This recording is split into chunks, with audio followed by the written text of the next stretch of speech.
Welcome to the Slop Farm. Enjoy the video. In this video, I will explain how to change a cabin air filter in a Mitsubishi Eclipse Cross.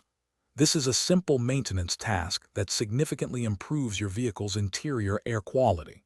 First, ensure your car is safely parked with the engine off and have your new filter ready. The cabin air filter is typically found behind the glove box on the passenger side of your vehicle. Having a small cleaning cloth handy for any debris is also a good idea. Now let's get to the filter. Open your glove box all the way.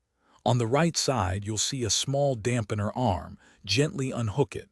Next, carefully push inward on the sides of the glove box.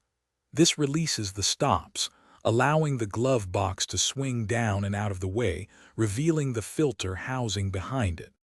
With the glove box down, you'll see the filter housing. Unclip its door and set it aside.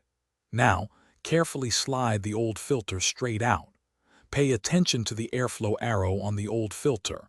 Your new one will need to face the same direction, usually pointing downwards.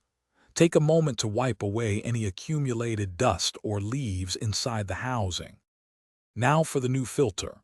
Slide your fresh cabin air filter into the housing, making sure the airflow arrow points downwards. Snap the filter housing door back into place, ensuring it's secure.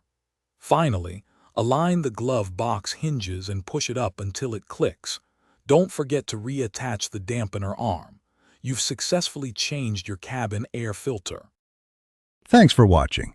Consider subscribing if we helped you today.